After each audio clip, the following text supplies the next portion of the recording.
Eu nasci em 1938, 29 de julho.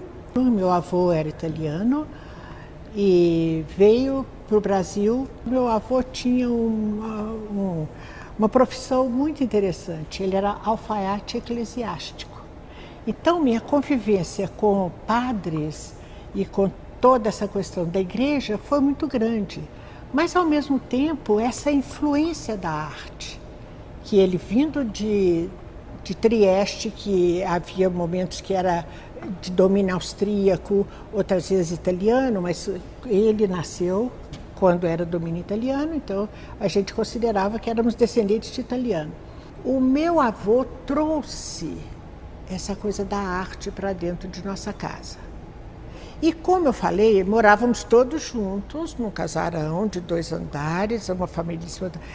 Então a gente tinha muito essa vivência artística dentro de casa. As óperas a gente já escutava, a gente já sabia o que era. Então nós tínhamos muita arte dentro de casa, mas nós não tínhamos, assim, ainda não estava em Belo Horizonte uma escola considerada uma escola de grande repercussão técnica. Quando então veio a Belo Horizonte o Balé da Juventude, que se apresentou no Cine Brasil, naquela época era o teatro que nós tínhamos, né? E eu fui assistir o espetáculo. E eu me apaixonei pelaquela movimentação e um dos bailarinos, que era o Carlos Leite, se apaixonou pela cidade. E aqui ficou. A origem do balé clássico foi na França. E ali difundiu-se pela Europa, mas o povo que mais assimilou o balé clássico e acadêmico, que são até hoje considerados os melhores bailarinos acadêmicos, os melhores bailarinos clássicos, são os russos. Eu tenho a impressão que é muito em condição das danças folclóricas dele. O povo russo é muito ágil para dançar. E com isso, eles refletem muito isso no balé clássico. Eles têm uma agilidade diferenciada. Um balão, que é a impulsão de saltar, deles é uma coisa assim fantástica. Fui da primeira turma do Carlos Leite. E comecei com ele. Minha mãe, posteriormente, ela, como eu falei, meu avô era alfaiate eclesiástico, minha mãe fazia todo o trabalho de costura também. Aí a minha mãe se voltou para a dança também. Foi a primeira costureira do que chama tchutchu, que é aquela roupinha da bailarina que se chama tchutchu, que é uma origem francesa também. E ela foi a primeira costureira a confeccionar esse tipo de fantasia. Nós já tínhamos, como eu falei, uma professora aqui, Natália Lessa, mas que a origem dela era a educação física. Então, a origem artística, teatral, foi o Carlos Leite que trouxe. Meu pai, Francisco Beltrão, era um comerciante de tecidos e, sinceramente, nunca se envolveu muito assim com o fato de eu fazer balé, nunca proibiu nada, mas ele não era muito voltado para as artes. A minha sorte foi ter a minha mãe e toda a minha família do lado materno, porque meu pai era de Santa Maria de Suaçuí, só veio ele, então ele lá não tinha essa vivência artístico-cultural. Então aqui através dos irmãos de minha mãe e tudo, que nós tivemos essa vivência e que pudemos continuar, que minha mãe até hoje tem ainda a malharia, que eram as roupas de balé, né? Foi a primeira loja de material de balé que teve, foi da minha mãe. Se chamava Lourdes Malhas.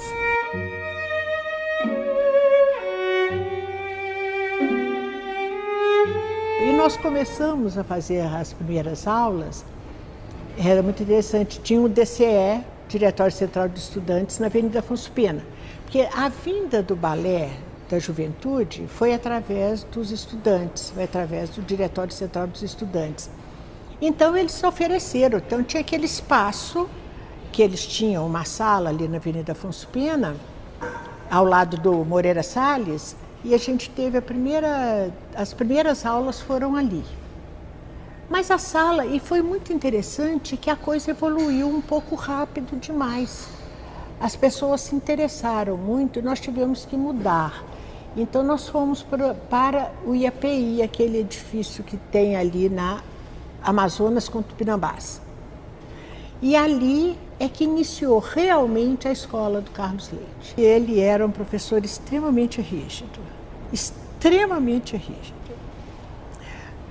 Tinha uma famosa varinha, tinha uma famosíssima varinha, que até eu tenho um fato interessante para contar sobre ele, que eu errei alguma coisa, ele então me jogou a varinha, bateu assim, de ponta e pulou. E eu afastei, então eu já estava adaptando-me a toda aquela coisa.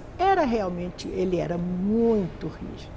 Era desses professores antigos, de uma rigidez impressionante. Impressionante. Agora, era muito interessante que nós tivemos rapazes logo de início que quiseram fazer, não houve preconceito. Formatar um preconceito de fazer balé, que coisa. Não, nós tivemos desde muito cedo rapazes fazendo aula de balé. E que posteriormente abriram escolas e tudo mais, e tem o Dessotero, que está em São Paulo até hoje, todos esses passaram por Carlos Leite. Mas o Klaus Viana, que teve também uma escola aqui em Belo Horizonte, famosíssima, Balé Klaus Viana, é que era meu partner, porque eu dei um estirão muito rápido. Eu, para a média de bailarina, eu era muito alta, então meu partner era o Klaus. Então, meu partner é a pessoa com quem eu dançava, né? Eu então desenvolvi, porque o Klaus já tinha essa ideia de formatar um outro tipo de escola. Ensinar o balé clássico acadêmico de uma outra forma, sem aquela rigidez tão grande que havia. E ali ele iniciou a dança moderna. Quando ele resolveu abrir a escola dele, ele iniciou o movimento de dança moderna em Belo Horizonte. E eu frequentava escondido, porque havia essa coisa, será que eu posso ir e tal? Então, mas eu frequentava, porque eu já gostava das novidades. Eu já estava com 13. Aquela rigidez do balé clássico, das posições, das 5 posições e tal, o balé moderno começou a inverter aquilo. Começou a inverter e não tinha aquela rigidez, tinha um direcionamento ao que eles queriam chegar. Por exemplo, vou dar um exemplo que fica bem mais nítido. Nós começamos as aulas de balé clássico acadêmico nas barras. Então, o que aconteceu? O balé moderno começava no chão. O trabalho era muito mais feito no chão do que de pé. Quando ele atingia uma técnica corporal condizente com o que eles pretendiam, era tudo feito no chão. E nós usávamos as barras. E dificilmente a gente ia ao chão. Eu então comecei a perceber que as minhas dificuldades, porque eu como pisava com o pé muito para dentro, no balé clássico era muito difícil, que o balé clássico é todo para fora. Isso se chama en-dedans quando é para dentro e en-dehors quando é para fora. Eu gostava de movimentar, então eu via aqueles movimentos e eu ampliava aquilo, eu modificava um pouco aquilo. E pela minha altura, como eu falei, eu dei um estirão, eu era sempre a última da fila. Eu cresci muito rápido, não sei se foi por causa do balé também, do exercício, etc. tal, mas então eu era mais sempre a última da fila. E comecei a perceber que aquela coisa do balé clássico me incomodava um pouco. Aqueles pés que tinham que ser para fora e tal.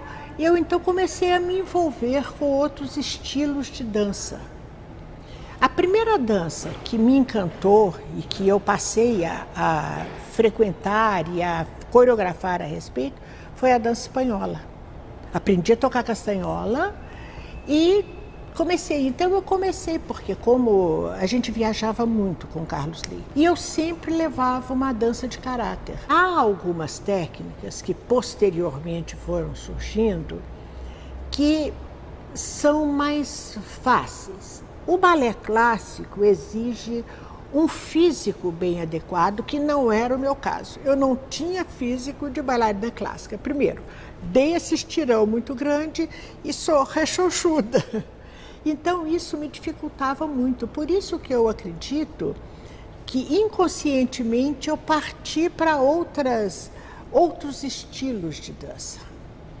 O que aconteceu também com Klaus Viana, que era meu partner, que era enorme.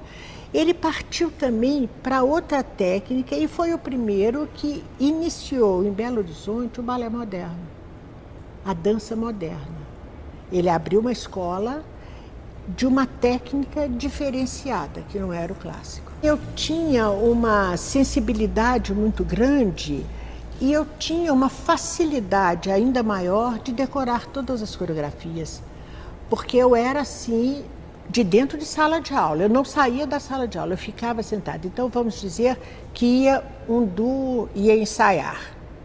Aí o Carlos disse, pode ir embora. Eu falei assim, eu posso ficar? Eu ficava assistindo, eu tinha um prazer tão grande de assistir a tudo. E isso eu acho que me desenvolveu muito. Desenvolveu muito porque eu sabia a coreografia de todo mundo. Eu tinha uma facilidade muito grande de memorizar as coreografias. Carlos Leite tinha os rigores dele, evidente, né? Que era a primeira escola de balé clássico acadêmico, mas eu sentia que o Klaus, ele estava já tendo uma outra visão do movimento. Então eu ia para o Klaus para ver essas outras coisas que se tornaram depois o chamado balé moderno. Então era através do Klaus que eu tinha essa oportunidade de conviver com pessoas que não fossem acadêmicas do balé clássico acadêmico. Mas é interessante que os dois continuaram muito amigos, sabe? Apesar disso, eles não tiveram nenhuma rixa, eles eram amigos, eles conversavam, mas havia, como a escola iniciava-se no balé, havia muita rivalidade, né, dos alunos. Mas eu gostava de circular, eu sempre tive muita curiosidade. Eu acho que eu já tinha visão de coreógrafa, não só de bailarina. Não sei se foi a facilidade de coreografar, porque eu via assim e eu já modificava aquilo, eu já queria fazer de uma outra forma, sabe? E já a técnica eu tinha muita dificuldade. Eu tinha muita dificuldade técnica com balé clássico. Mas na minha época, da época do Carlos Leite, vamos dizer, que saímos, fomos eu e Klaus, que abrimos as nossas escolas.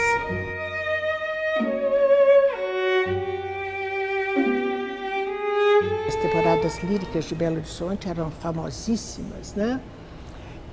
A gente fazia uma apresentação de dança também, uma das noites era com a apresentação de dança, e a gente participava também das óperas, como figurante, como comparsa, e algumas óperas onde tinha dança também.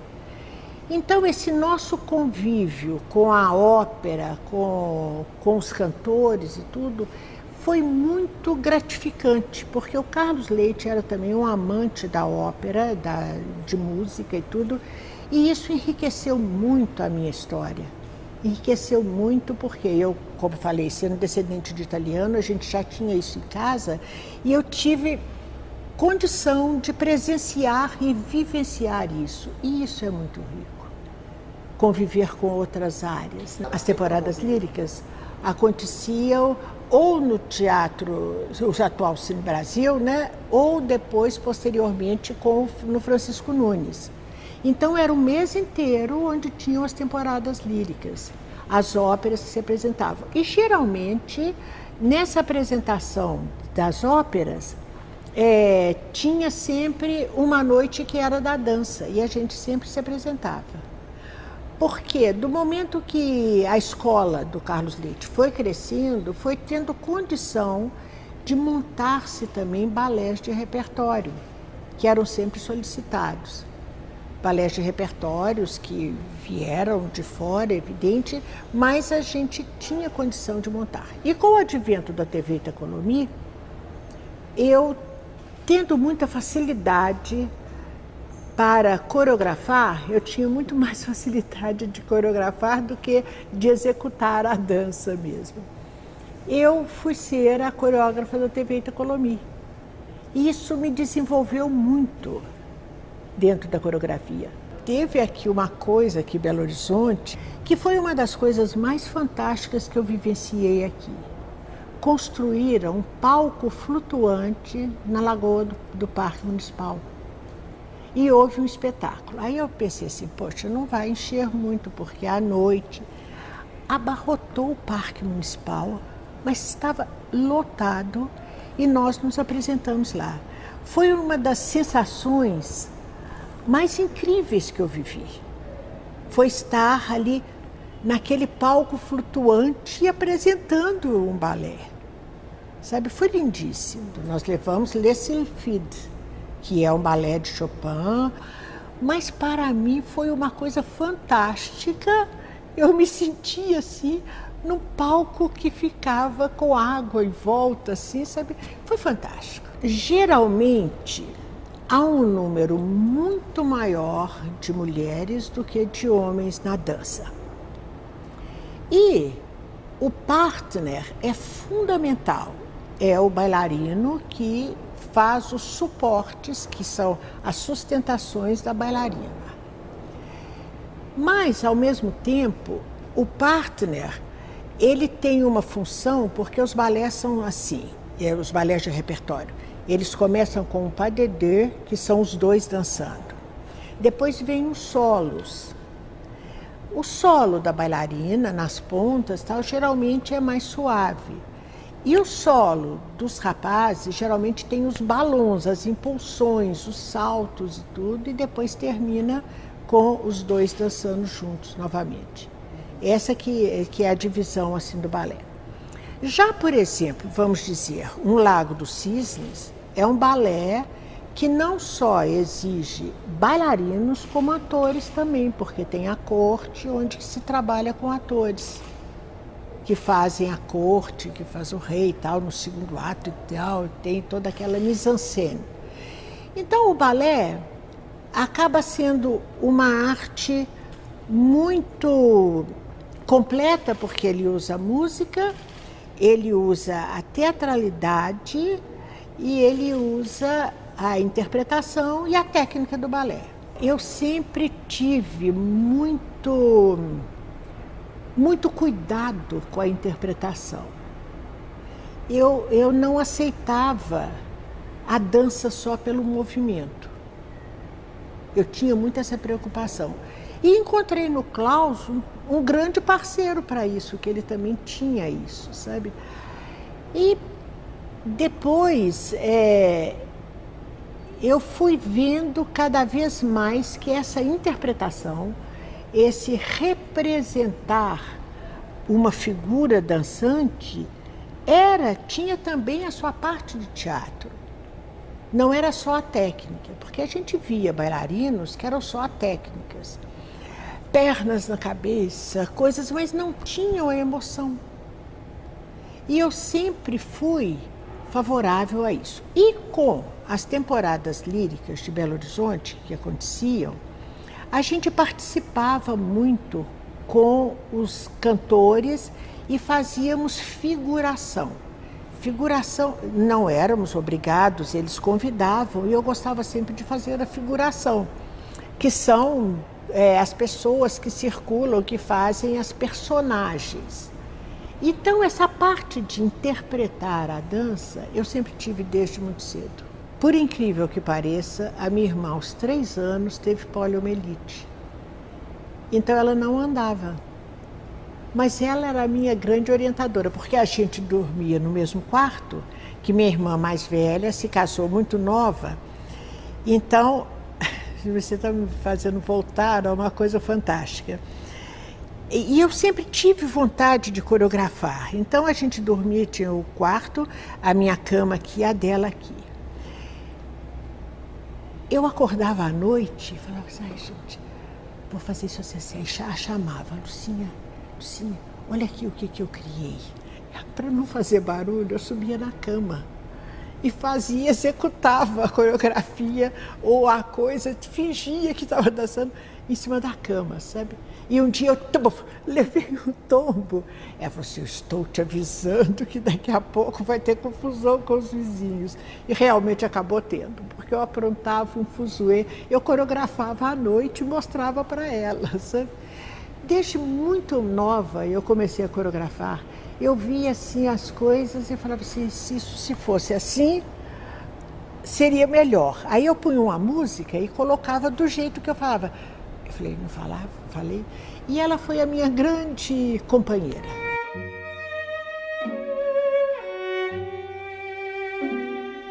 A Itacolomi veio para Belo Horizonte, era no 24º andar do edifício Acaiaca.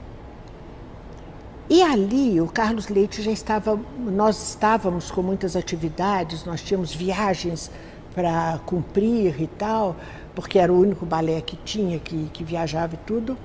Ele então me deixou como coreógrafa da TV Itacolomi.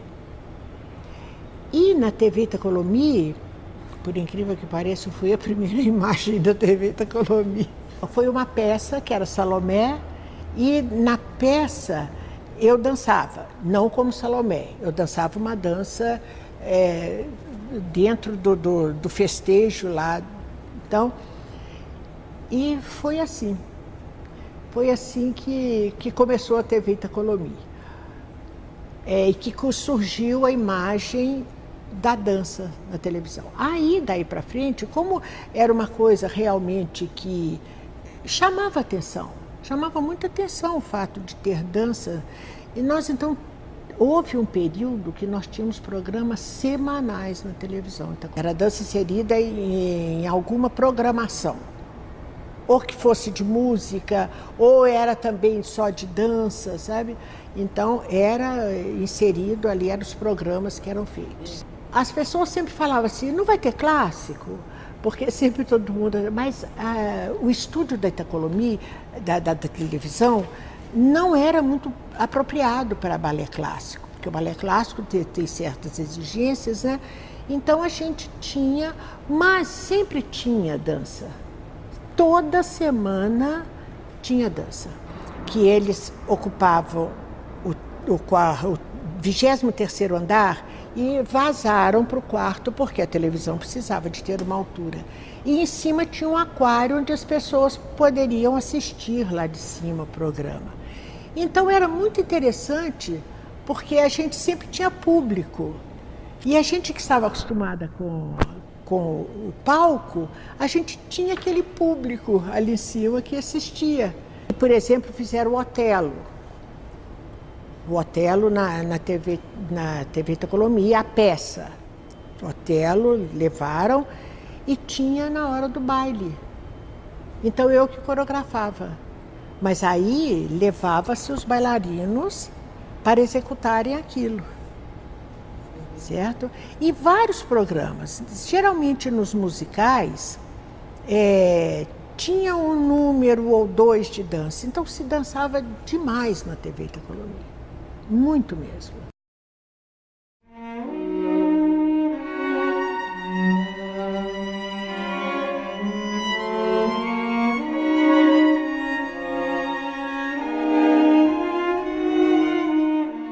Eu estudei no Cesare Alvim, no Grupo Escolar Cesare Alvim, estudei no Pio XII e, para fazer a medicina, lá no Pio XII não tinha o curso científico, eu fui para o Monte Calvário e fiz o científico. Mas quando chegou no 3º ano, eu falei assim, não, mas eu quero é a dança.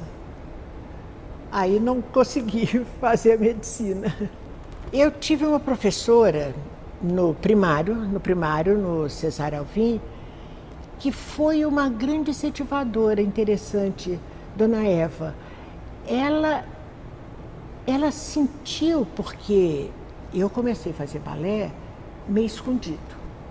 Não era uma coisa assim pública que todo mundo vai fazer balé. Então, eu um dia resolvi contar para ela. Mas sabe por que eu faço balé? E ela achou uma coisa tão maravilhosa, aquilo, sabe? Que então começou a me chamar para participar, para organizar. Eu acho que eu sempre fui de bastidor, sabe? Para organizar as festinhas da escola, porque eu já tinha essa aptidão.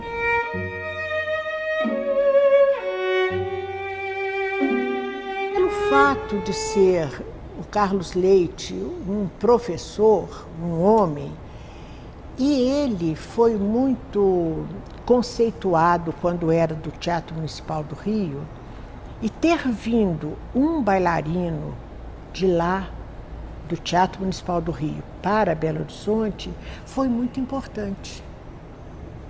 Foi importante mesmo para as pessoas que tinham preconceito. Você, olha, era um bailarino do Rio que veio para cá, que coisa interessante isso, né? Que coisa boa, é sinal que Belo Horizonte pode evoluir alguma coisa, né? Mas não foi fácil não, viu? Foi bem difícil, a gente tinha isso de... Tinha que tomar muito cuidado com as coisas, sabe? Agora, o que melhorou muito realmente foi o fato das temporadas líricas que aconteciam. As temporadas líricas sempre fizeram questão de, durante a temporada, ter um espetáculo só de dança. E isso desenvolveu muito não só o conhecimento, mas a aceitação do bailarino homem e tal. E a gente depois, através dos diretórios de estudantes, nós fizemos várias viagens ao interior, sempre promovido por estudantes. E isso foi desenvolvendo, foi evoluindo.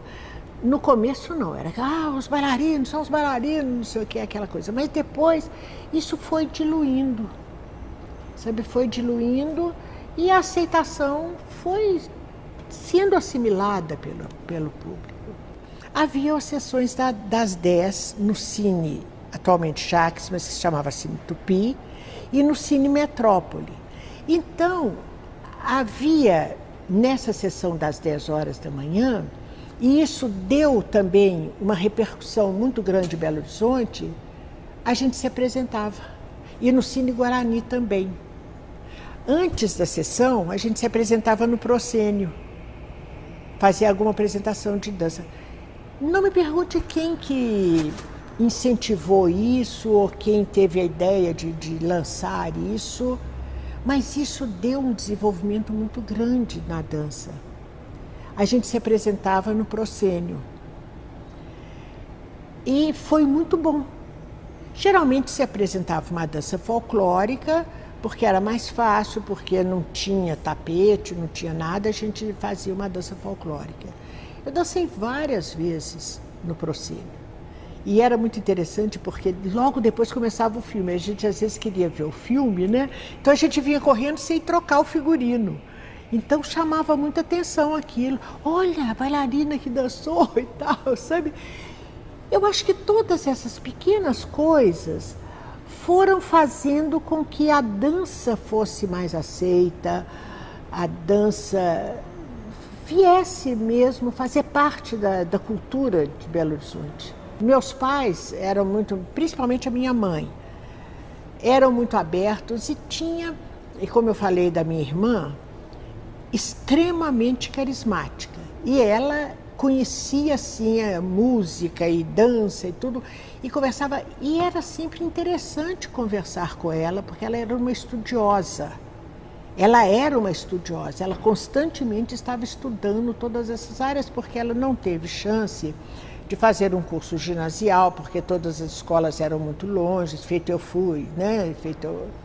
Então ela estudava em casa, ela tinha professores em casa e ela direcionava os professores. Então ela era uma pessoa que não perdia um espetáculo de dança, não perdia um espetáculo de ópera e de canto, fosse o que fosse, um concerto e tudo.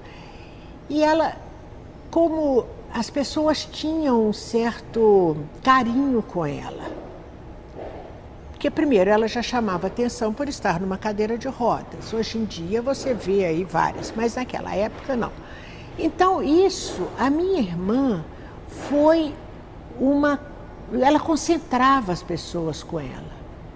Então os artistas com quem eu convivia, às vezes se tornavam muito mais íntimos dela do que de mim.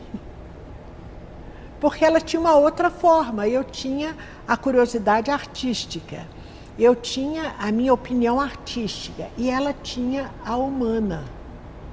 Então a gente tinha na nossa casa, primeiro por sermos descendentes de italiano, o italiano já tem essa coisa, né? Nós tínhamos muitos artistas em casa, muitos que frequentavam pela minha irmã, por mim e tudo. Muitas vezes eu falava, mas quem que vem? Mas esse eu nem conheço. Mas eu conheci e tal. Geralmente cantores líricos, sabe? Assis Pacheco era da minha casa. Paulo Fortes era constantemente.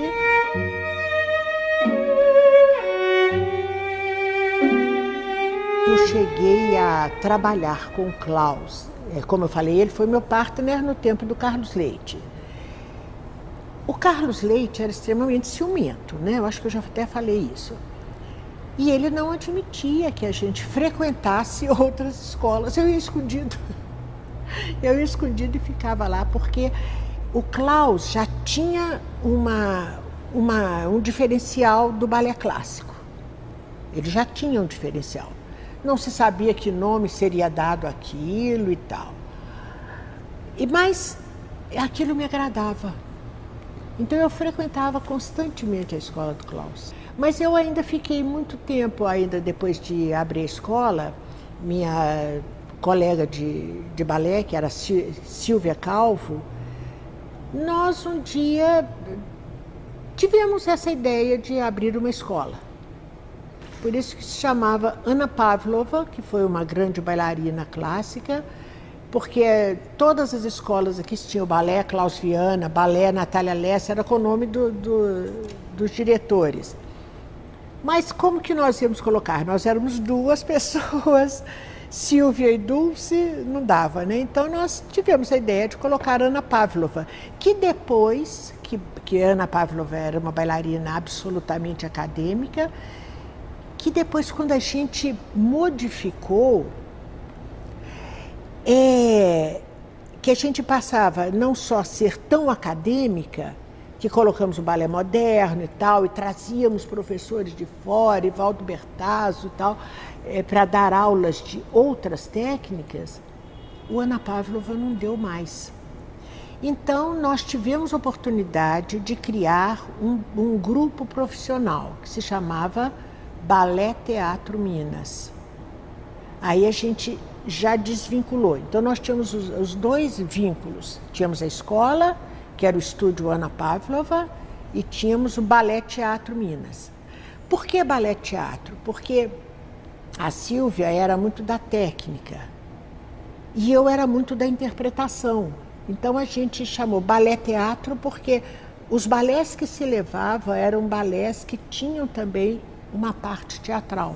Não com fala, não era nada com fala, mas eram porque eu sempre fui muito...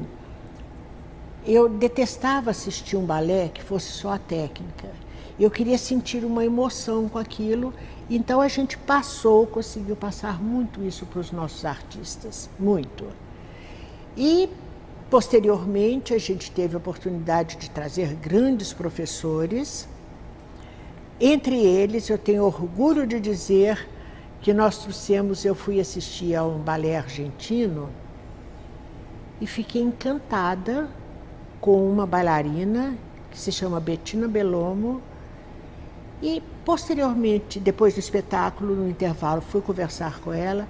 Ela falou assim, eu tenho uma vontade de ir para Belo Horizonte. E veio, foi professora da minha escola e está em Belo Horizonte até hoje, Bettina Bellon. Ela era do balé de Buenos Aires. O trabalho muscular do bailarino, seja a técnica que ele executa, é diferente. É diferente do ator.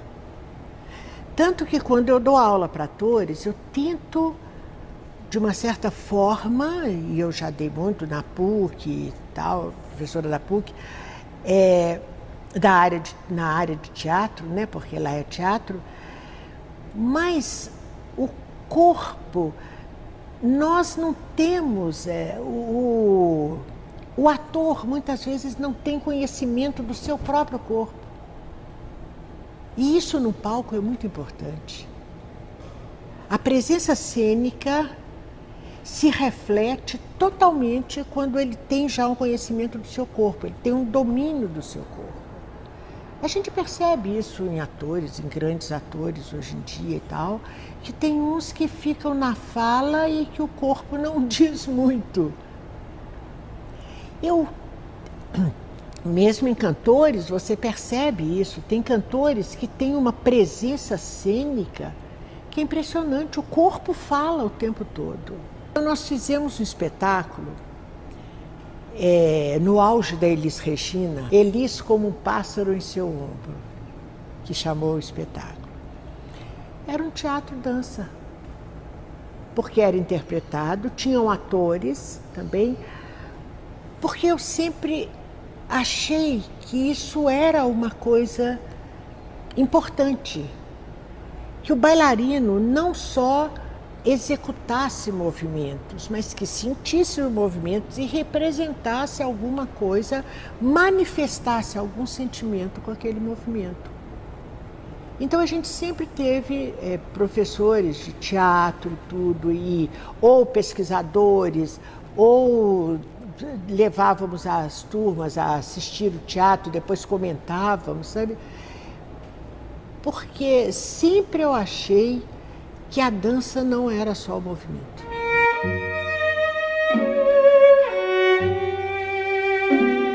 Você tem vários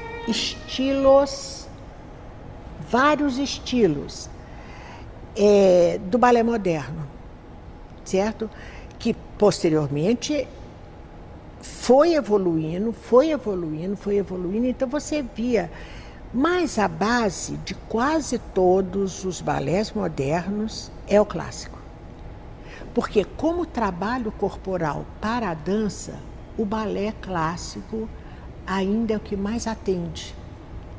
Então, por mais moderno ou atualmente contemporâneo que seja, você pode ter certeza que antes de dançar, antes de fazer a sua coreografia, eles estão na barra fazendo exercícios do balé clássico, que é ainda a técnica que mais atende ao bailarino. No balé clássico, você sabe que os nomes são em francês, é tudo en dehors, tudo para fora. E o balé moderno fechou isso.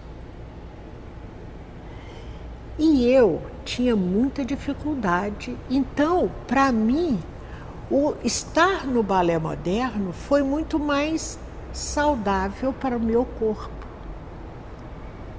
Sabe? Então, e a técnica do balé moderno é variadíssima, porque você pode criar, você pode usar todos os planos que você quiser. Porque no balé clássico você dificilmente vê um bailarino ir ao chão. E o balé moderno, muitas vezes, é tudo no chão, tudo terreno. Essas diferenças é que foram dando essa grande diversidade de balés modernos, que hoje em dia, repito, contemporâneos. A evolução foi muito rápida, sabe?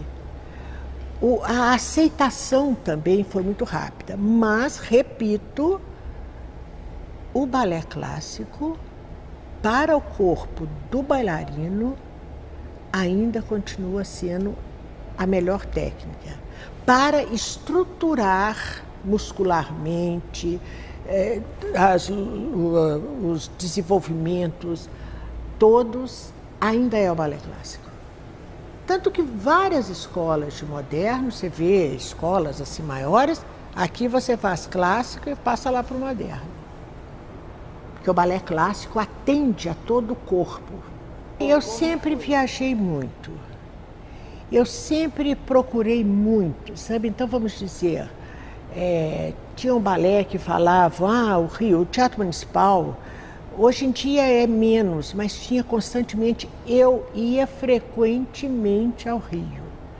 Tanto que compramos um flatzinho atrás do Teatro Municipal para facilitar isso, porque eu ia constantemente.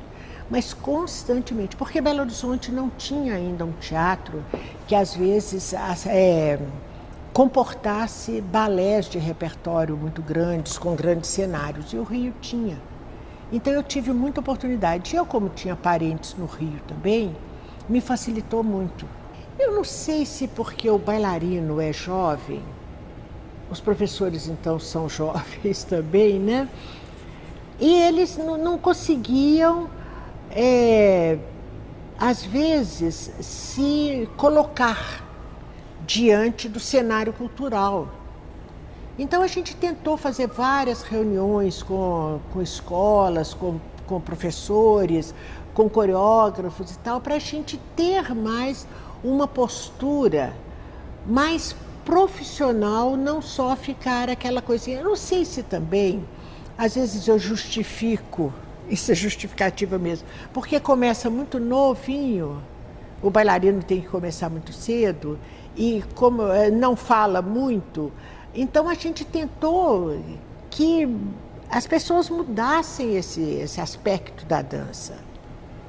Mudasse essa coisa da aceitação sempre, tudo bem e tal. Então a gente criou essa coisa de fazíamos reuniões, conversávamos mais, falávamos da necessidade de uma postura profissional dentro da cidade, que muitas vezes você não sentia, ficava aquela coisa. E uma coisa que até hoje eu nem aceito muito ainda, se bem que melhorou muito, foram quando as escolas começaram, os colégios e tal, a colocar balé dentro. Eu acho que não é um local.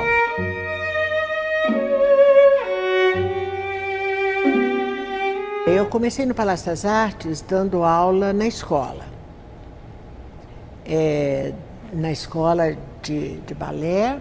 Dei muito tempo aula de balé lá no Palácio das Artes, né? Da escola. Na escola, não tinha, a companhia nem tinha sido formada ainda e tudo, sabe?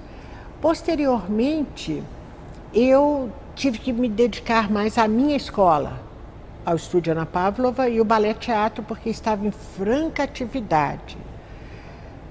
Aí eu ia fazer e eu sempre gostei de coreografar alguma coisa que tivesse algum sentimento, alguma coisa a dizer. Não era só a coreografia pelo movimento.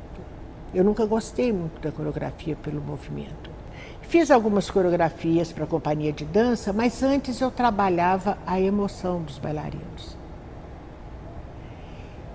Eu acho que arte é emoção. Quando se olha um quadro que você se emociona, aquilo te toca, aquilo é arte. Para mim, todas as artes são emoção. Vai além do nosso cotidiano. Então eu, quando fui para lá, eu dava aula, mas aí foi quando a minha escola cresceu muito e que criou o Balé Teatro, e que me tomava muito tempo, porque o Balé Teatro era muito requisitado para viagens, eu tive que sair de lá. Infelizmente, porque eu adorava. E posteriormente, com Bartolomeu, eu voltei. Mas teve um detalhe. Eu fui expulsa do Palácio das Artes uma vez. Você tem isso aí? Fui expulsa. Porque eu comentei com uma pessoa que as aulas do Carlos Leite estavam muito antiquadas. Isso foi uma explosão dentro de Belo Horizonte. Apesar de eu adorar Carlos Leite e tudo, mas eu fiz um comentário de que realmente as aulas estavam, porque a dança já tinha tido uma evolução, mesmo o acadêmico já tinha tido uma evolução. Então eu fui expulsa do Palácio das Artes, eu não podia entrar lá. Depois, eu me lembro nitidamente, à noite que eu resolvi, eu falei assim, agora já passou muito tempo, eu entrei com medo para assistir o espetáculo, não me lembro do espetáculo, mas me lembro que eu entrei, sentei, falei, até sentado já deu. Assisti o espetáculo, oba, eu acho que agora eu estou liberada, já vou poder voltar ao Palácio das Artes, e realmente aí já tinha esquecido tudo. Mas aí eu volto na gestão do Bartolomeu Campos Queiroz como diretora artística. Eu que deliberava ou que organizava todos os corpos estáveis. A companhia de dança, né, a orquestra sinfônica. Naquela época não tinha o balé jovem. A escola era muito pequena, mas era toda uma administração ali daquela coordenação artística de tudo.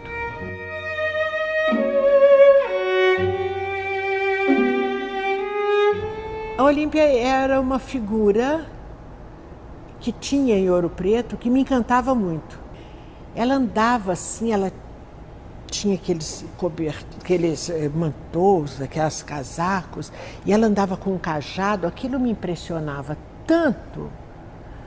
Era uma mulher que eu vivia fascinada com ela, porque ela tinha uma expressividade, um autoritarismo natural dela, era uma nobreza que ela tinha, sabe, naqueles farrapos dela, sabe? Então eu olhava assim, eu a seguia pela rua, de Ouro Preto, quando eu ia nos festivais, que eu a via, eu falei assim, Olímpia. Eu ia atrás e ficava reparando e tudo, e resolvi criar um balé. Porque ela conversava com você com uma elegância impressionante e te contava fatos do Império, sabe, assim, que era uma coisa impressionante. E ela usava um casacão, assim, um mantô, mas ela era uma mulher nobre, assim, então eu criei um balé, chamava Olímpia Sonho e Realidade, porque ela tinha o sonho e vivia outra realidade. Então, e esse balé fez um sucesso bem grande, viu? Eu tenho a bailarina que ela dança o tempo todo, a bailarina principal que faz a Olímpia, ela dança o tempo todo com o mantô da Olímpia, que era um mantô vermelho que ela tinha. Evidente, por baixo tinha as malhas, tinha as roupas fluídas do balé, e era a realidade, inclusive entrava em determinado momento uma guarda, como se fosse aqueles guardas lá de Ouro Preto, sabe? Foi um balé assim, mais teatro do que balé. O Ronaldo Bosca que fez toda a estrutura da história. Agora, era muito bonito porque a Olímpia usava esse casaco vermelho, um casaco vermelho. Evidente, não era de lã, e os outros bailarinos eram todos como se fosse uma coisa esfumaçada. Tinha os bandeirantes, por exemplo, que vinham com as bandeiras e tudo, assim, tudo esfarrapado. E era todo esfarrapado, como se ela estivesse tendo um sonho, um pesadelo, uma imaginação das figuras todas. Então tem um momento da Marília de Dirceu, sabe? Então tem as personagens. Eu nunca me adaptei muito a balé só pelo movimento, não. Eu sempre gostava de dizer alguma coisa. Evidente, na escola eu tinha que fazer aquelas coreografias com os alunos da escola, fazer aquelas coreografias mais rígidas, mais acadêmicas e tudo, né? Mas os outros balés que eu tinha condição de criar, eu sempre mirabolava. Sempre tinha uma história, sempre tinha um contexto, tinha um gancho, sabe, para a pessoa ter uma continuidade daquilo. Eu fiz Elis como Pássaro em Seu Ombro.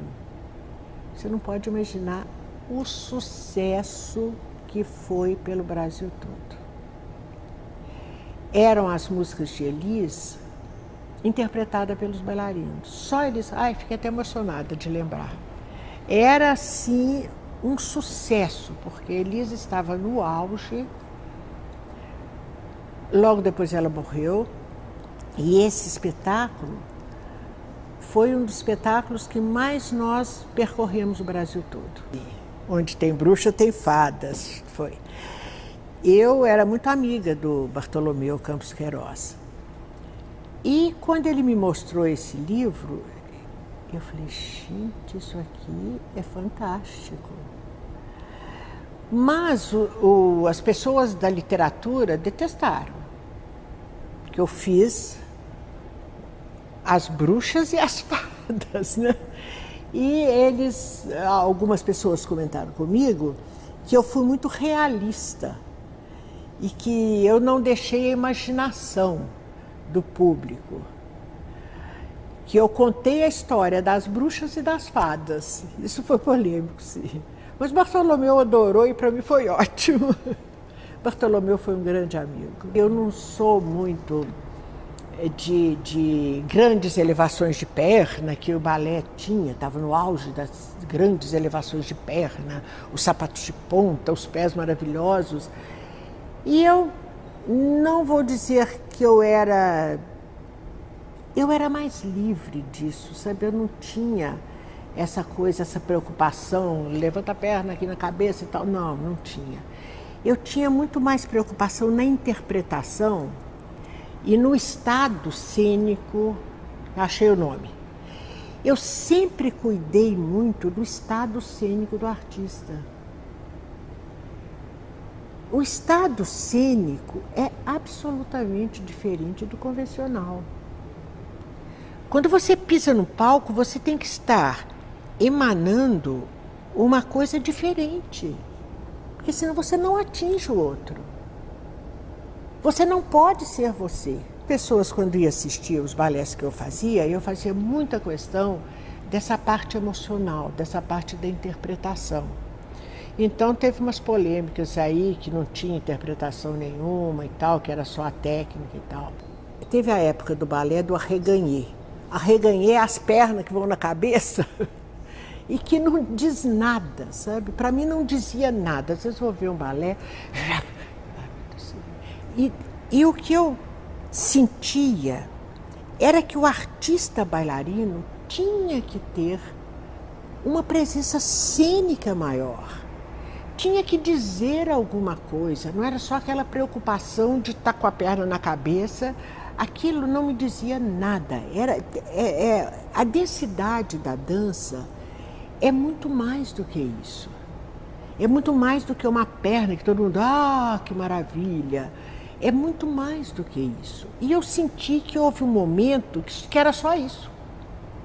Que era só isso. Que maravilha, a perna foi lá em cima e tal. E isso me preocupava muito com a dança. Então eu comecei a criar. Desde a aula, eu não deixava o pessoal perder esse estado cênico.